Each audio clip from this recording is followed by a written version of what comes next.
There's so much going on in the world right now. It doesn't matter if it's sports, politics. Again, it does not matter. Now, I love the fact that college football has returned, and Michigan is going to look a little different this year, and that's fine. We graduated like 13 players, new coach.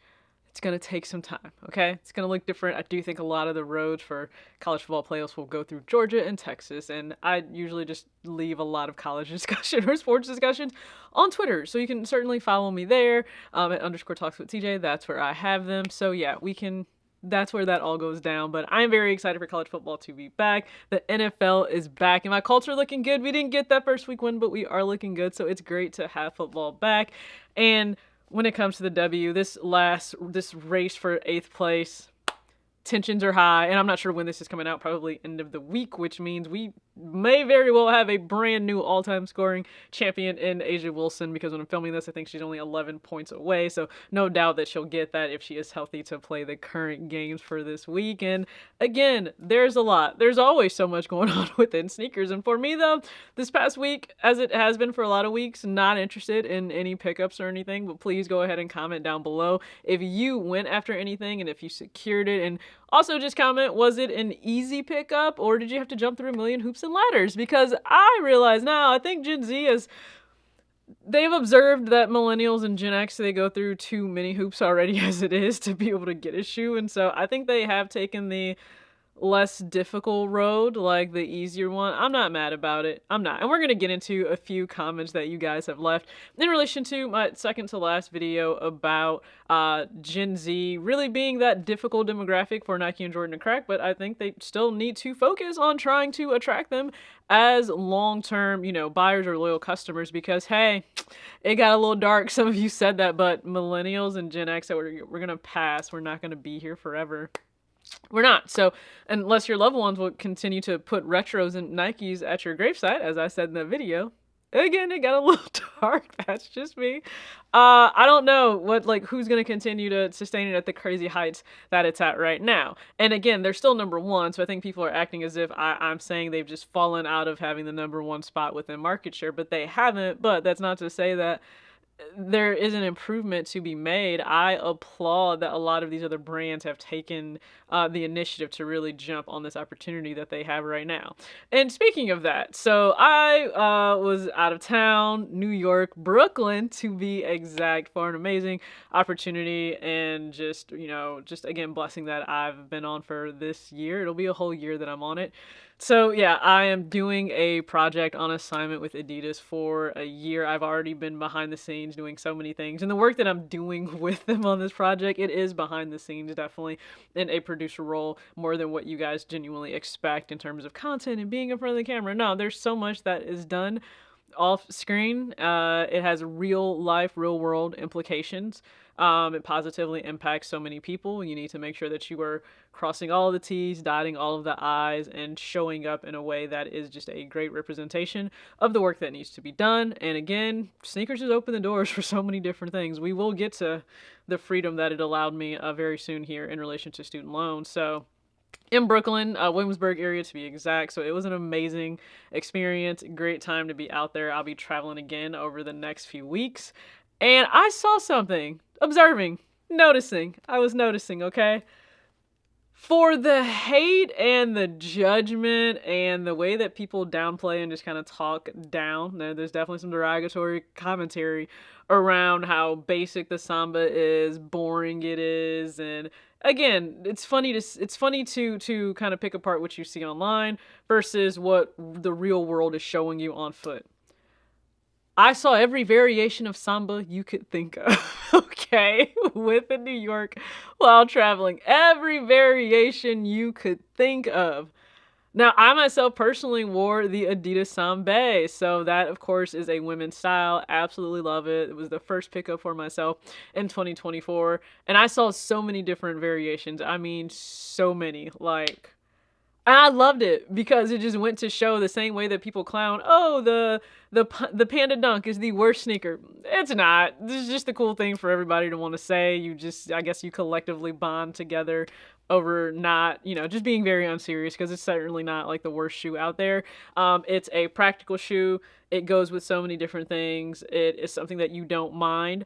I think beating up, that is one thing I will say. These Sambas that I saw, very few of them were like spick and span pristine. People are living in them, okay? They have character. They have probably some stories behind them. And even if it's just the story of day-to-day life, they can throw them on with whatever. So it seamlessly goes with so many different things in their wardrobe, and I love that. So tons of Sambas. Definitely I loved when I saw any Samba XLG. You guys know I have a soft spot for that shoe.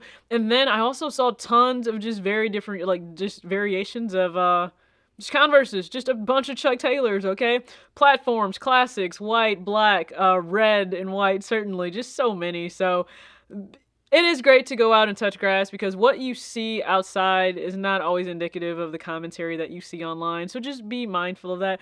Also, no one really cares about what's on foot. They don't. Like, I just want you to know they're truly going about their business, just whatever they need to do for the day.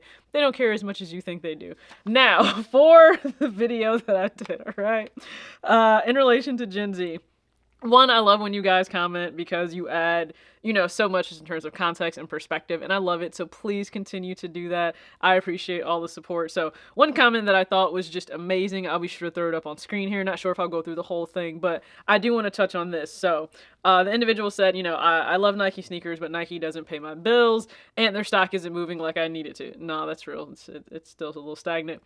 I said, I honestly believe they don't know how to target Gen Z. Gen Z has so much more information thrown at them than we did as children, and so marketing doesn't work to the same degree. They don't care about design language or the story behind a shoe. Buying a sneaker these days is like ordering something from Amazon. So most of Gen Z doesn't have nostalgic attachment to these sneakers. And it's great. Now, he goes on to talk about, the times in which he traveled from Newark to Brooklyn and the stories that he has there. But I think that part about Gen Z, they've grown up in such a different time in how they acquire things, how quickly, how accessible. But they're influenced so much more by just like their individual friend groups, but then also social media to a big extent. But it's still not in the way in which I think millennials and Gen X were, because ours was definitely predicated on athletes and what we saw in the big marketing ads and then in our communities. And for them, it's just their individual friend group. So often I'll see people comment, well, the kids only care about Crocs, Birkenstocks, and Uggs. And I'm like, so the kids care about comfort, practicality, something they can easily get their hands on at any time.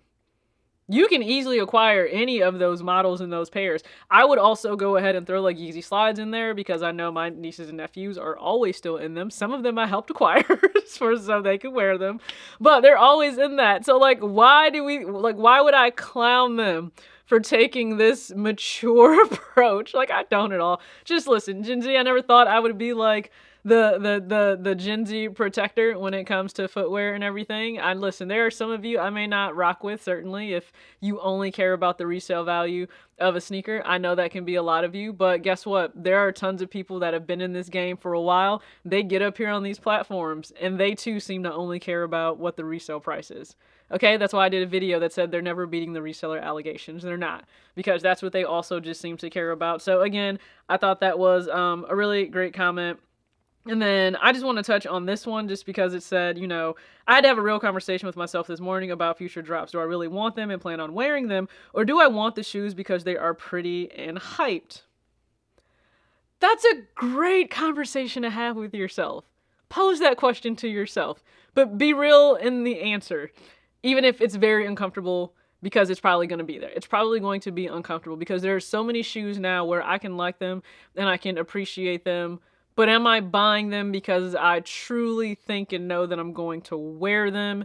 Am I going to get a great cost per wear? That's a video that I'm really glad that I put out. Am I going to get a good cost per wear?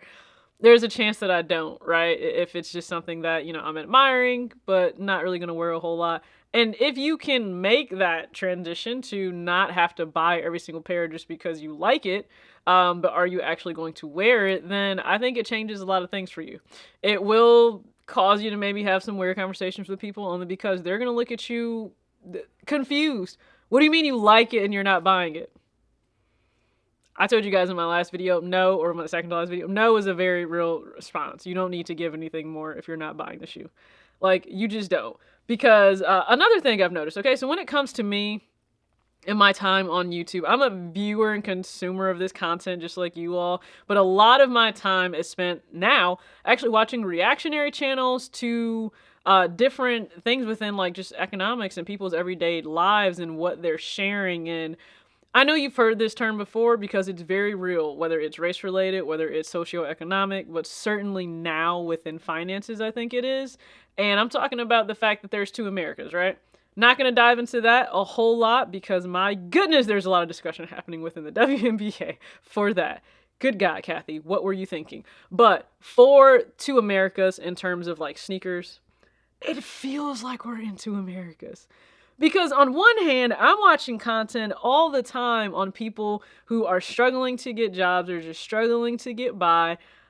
Let's just watch it. I just want you to watch this really quick, okay? Just watch a quick compilation because this is what I watch.